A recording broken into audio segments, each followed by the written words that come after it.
तो चुनाव आयोग फिर बीजेपी के पक्ष में काम कर रहा है या उनके खिलाफ?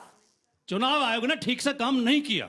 अच्छा, किसी के पक्ष में नहीं है। हम भी संतुष्ट नहीं है, बीजेपी भी संतुष्ट नहीं है। हाँ, मतलब निष्पक्ष हो गया। आरोप सही सिद्ध हो रहा है। मतलब काम में कमी रह गई लेकिन निष्पक्ष है। कर रहा है।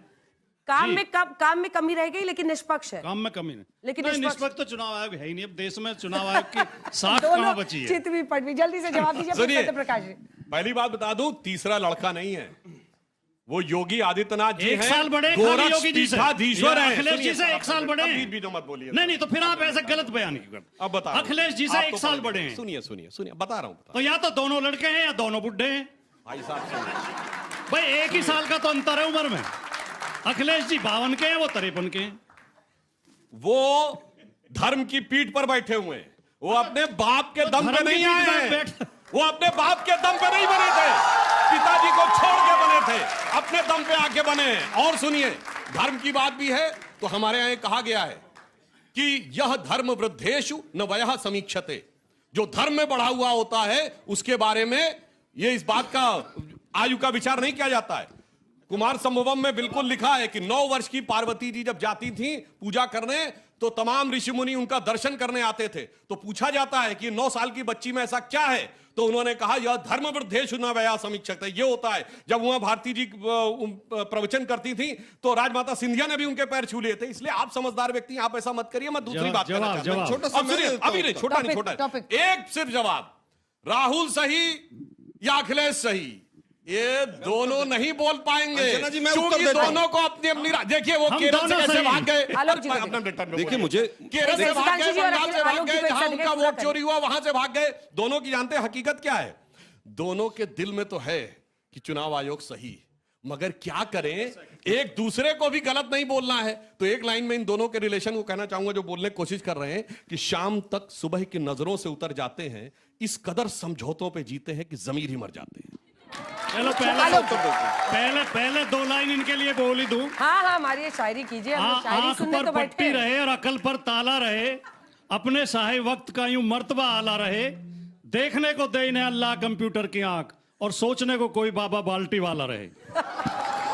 अब मैं उस बात का जवाब दे दूं। सुधांशु जी कृपया आपने कहा, देखिए सुधांशु जी बहुत शालीन, सत्यप्रकाश जी को भी बोलना है, बहुत शालीन प्रवक्ता है, मैं इनका बहुत सम्मान करता हूं।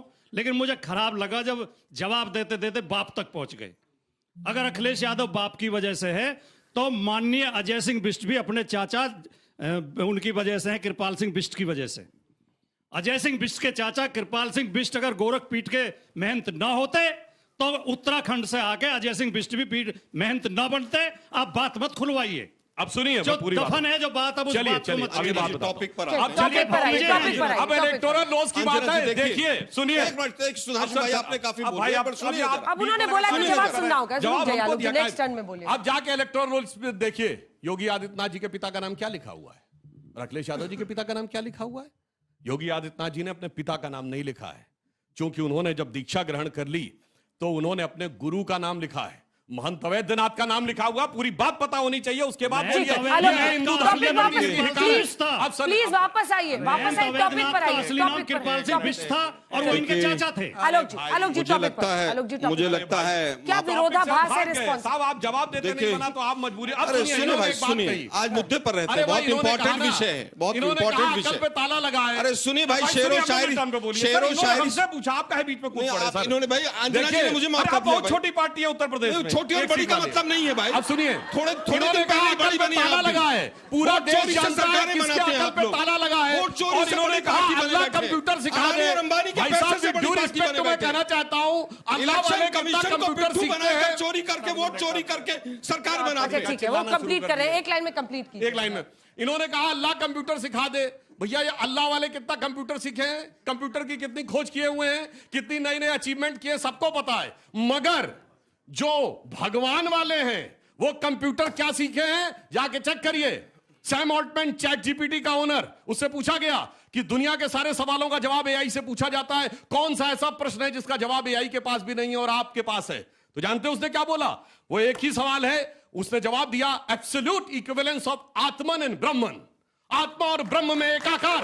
और ये अगर क्लिप कटुआ गैंग टूट पड़ेगा जाकर, उससे मैं कहना चाहता हूं सैम ऑल्टमैन का ट्वीट है 27 दिसंबर 2022 अब आना चाहता हूं, इसलिए मैं कहना चाहता हूं शेर में अलग है, मगर जो हकीकत में टेक्नोलॉजी में कौन कहां खड़ा हो सबको पता है। अब आइए एसआईआर के ऊपर, तो मैं सिर्फ इतना कहना चाहता हूं भाई साहब, आप लोगों के साथ समस्या यह है कि अगर हम जीत जाएंगे तो चुनाव अच्छा होगा, हार जाएंगे तो वो खराब होगा। वो बचपन में वो बच्चे क्रिकेट खेलते थे ना गली मोहल्ले में, कर्नाटक में ठीक है, हिमाचल प्रदेश में ठीक है। कंप्यूटर से शुरू कर लेते हैं। जब राजीव गांधी जी कंप्यूटर लेकर आए तो यही भाजपा गली मोहल्ले में कंप्यूटर के मॉडलों में आग लगाती थी। 2 सीटों की पार्टी थी भाई, चाहे 2 की थी चाहे 4 की थी। अभी आप हो गए थे, अभी मेरे से पूछ रहे थे कितनी बड़ी पार्टी थी, अब अपनी पार्टी का ही बता रहे हैं। हाँ बिल्कुल। दुर्भाग्य है कि जिन लोगों ने टेक्नोलॉजी का हमेशा अपोज किया हो, जो आज भी इनके प्रिंसिपल कहते हो कि गोबर वहां पर पुताई कर दो दिल्ली यूनिवर्सिटी में तो एसी का काम करते हैं, वो टेक्नोलॉजी की बात करते हैं।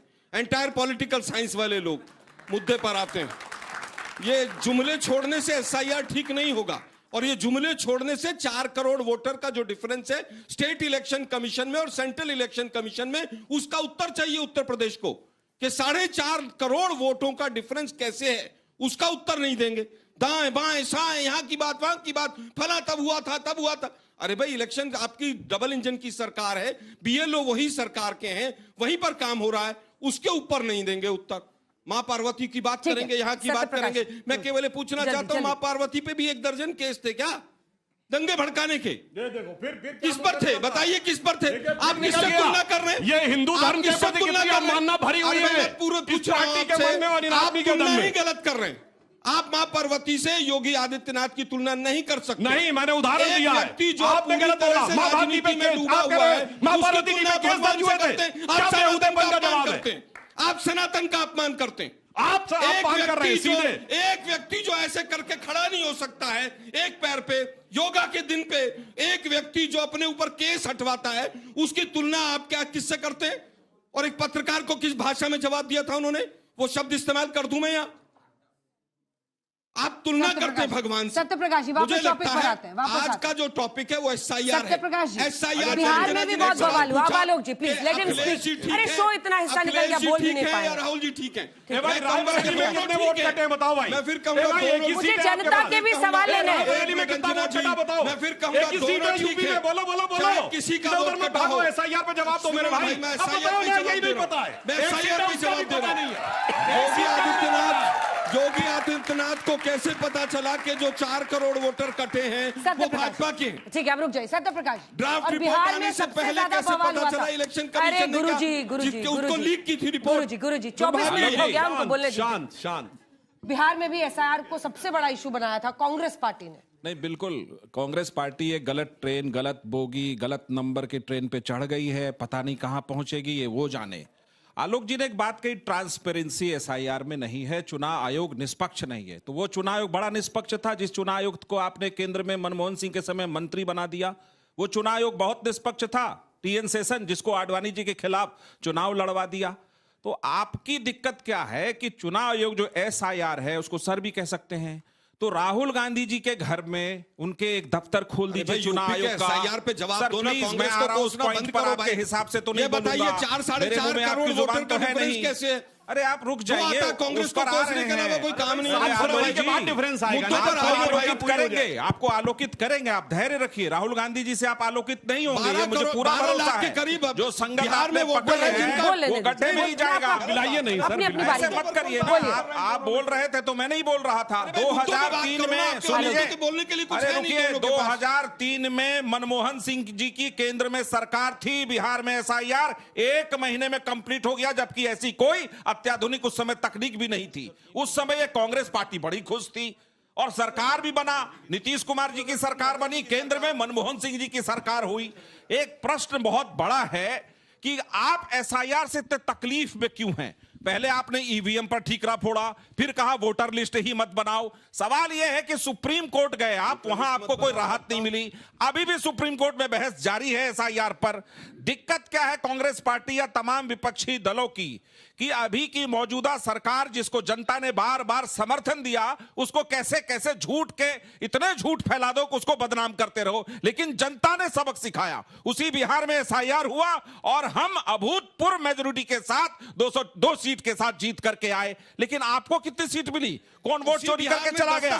2010 का उदाहरण दे दूं, मनमोहन सिंह जी की सरकार थी केंद्र में, बिहार में चुनाव हुआ, चुनाव आयुक्त आपका, पैसे तो से आप वहां समेट दिए गए, 4 सीट पर आए, उस समय वोट चोरी का आपको ठीकरा नहीं फोड़ना लगा। ये जो बीच में कूद कूद के बोलते हैं आलोक जी, अच्छा नहीं लगता। आप बताइए ना कि कर्नाटक के वोटर 80-80 रुपए में कर्नाटक के वोटर गुजरात में कर रहे थे, क्या हुआ उसका? मैं इस तरह उसका उत्तर दीजिए ना भाई जरा। तो फिर आपको दिक्कत होगी। नहीं आप मुझे केवल ये बताइए, गए जिस भी राज्य में केवल ये बताइए जिस कि भी जो राज्य में 80 रुपए लेकर वोट कट रहा था कर्नाटक का वोट गुजरात में, सड़कों पे उसका क्या हुआ जरा बता दीजिए भाई। आपकी तरह नहीं है कि प्रजातंत्र में लोगों को आधी आधी रात सरकार बर्खास्त करना। एक उदाहरण देता हूं, ये वोट चोरी की बात करते हैं, इन्होंने जनमत चोरी कर ली बिहार में 2004 में, जब हम लोग सरकार बनाने की स्थिति में थे।